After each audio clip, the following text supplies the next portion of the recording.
Assalamualaikum everyone. I hope you all doing well.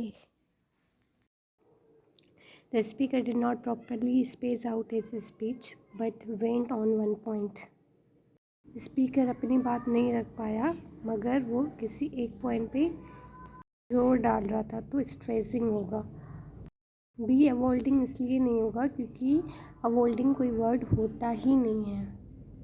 Devoting इसलिए नहीं होगा क्योंकि डिवोटिंग में हम किसी बात को डिसाइड कर रहे थे तो स्पीच में आप कुछ डिसाइड नहीं करते। क्राइंग मीन्स के क्रिटिसाइज़ करना। क्रिटिसाइज़ तब होगा जब टू वे कम्युनिकेशन होगी। यहाँ वन वे कम्युनिकेशन है तो यहाँ पे स्ट्रेस होगा, स्ट्रेसिंग होगा। They continue to work in the field. उन्होंने अपना काम जारी रखा। अभी नहीं, पास्ट में जारी रखा था। ठीक है, तो अगर एक सेंटेंस हमारा पास्ट में जाता है तो दूसरा पे कहाँ जाएगा? पास्ट में। तो क्या आएगा? Even though it rained heavily. तो वहाँ बरसात हो रही थी, इसके बावजूद उन्होंने क्या किया? अपना काम जारी रखा। ए जो बी सी और डी हैं वो प्रेजेंट में जा रहे हैं तो ये नहीं होंगे। वन वो स्पीक्स लेस। ओमनीसेंट उसको कहते हैं जिसके पास बहुत नॉलेज होती है। रेटिसेंट उसको कहते हैं जो कम बोलता है, रिजर्व्ड होता है। सेंटेनेरियन उसको कहते हैं जो 100 ईयर्स से ज़्यादा होता है। टीएस उसको कहते हैं जो खुदा है इसमें यकीन रखता है। B is the correct reticent. Which covin, basically हमें इसमें ना रिलेशनशिप देखना होता है। विच मीन्स डायन, कोविन मीन डायनों का एक ग्रुप। ऑगर, कैस्टल, ऑगर राक्षस को कहते हैं और कैस्टल जिसमें बिल्डिंग में राक्षस रहते हैं उसको कैस्टल कहते हैं। B C prophecy. सी वो होते हैं, लोग होते हैं जिनको पता, जो फ्यूचर देख सकते हैं, और प्रोफेसी जो फ्यूचर प्रेडिक्शन होती है उसको कहते हैं। सी एक्टर, ट्रूप। एक्टर एक होता है, उस एक्टर्स के ग्रुप से क्या कहते हैं? ट्रूप। पी परी को कहते हैं और स्पेल जो फार्मूला यूज़ होता है किसी चीज़ को पाने के लिए, magic like that. C is correct. What is correct plural form of person. तो एक बंदे को पर्सन कहते हैं, एक से ज़्यादा बंदे को पीपल कहते हैं तो पीपल होगा। C. Use the sentence with the correct punctuation. Please bring the following items: a pencil, a notebook and a calculator. चीज़ों को लिस्ट आउट कर रहा है तो जब हम लिस्ट आउट करते हैं उसके लिए हम कॉलन यूज़ करते हैं। ऑप्शन ए, सी, डी, तीनों में जो है कॉलन नहीं है तो ये तीनों नहीं होंगे तो बी इज़ करेक्ट ऑप्शन।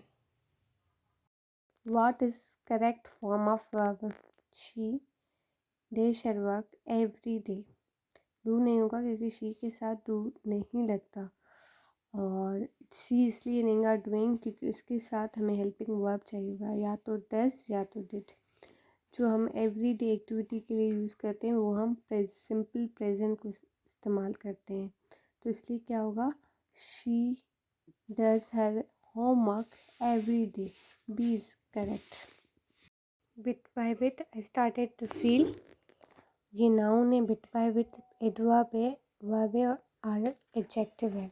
तो नाउन इसलिए नहीं हो सकता ना क्योंकि कभी भी नाउन और प्रोनाउन साथ में नहीं आते। वर्ब उसका स्टार्टेड अपना दिया हुआ है। एडजेक्टिव वो होता है जो नाउन या प्रोनाउन को एक्सप्लेन करे। बिट बाय बिट जो है वो किसको एक्सप्लेन कर रहा है?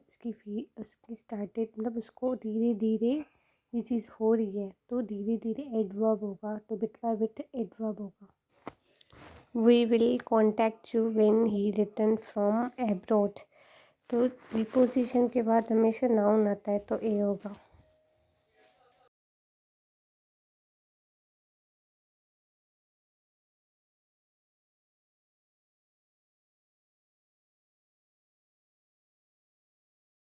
A style in which writer makes a display of his knowledge। ये क्या कहते हैं? जो जब लिखने वाला अपनी नॉलेज को शो करता है। ऑर्नेट का मतलब होता है डेकोरेट। पॉम्पस का मतलब होता है हद से ज़्यादा बढ़ा चढ़ा के बोलना, वर्बोस उसको कहते हैं जो ज़्यादा बोलते हैं, और पैथनेटिक इसको कहते हैं जिस स्टाइल से वो छोटी छोटी पॉइंट को राइटर अपनी नॉलेज को डिस्प्ले करता है। एंटोनियम ऑफ डिफाइंस, डिफाइंस का मतलब होता है ना मुकाबला करना। ए जो है एंजाइटी, एंजाइटी का मतलब होता है बेचैनी, तो इसका एंटोनियम बेचैनी नहीं हो सकता। ओबीडियंस मतलब फर्मा बरदारी।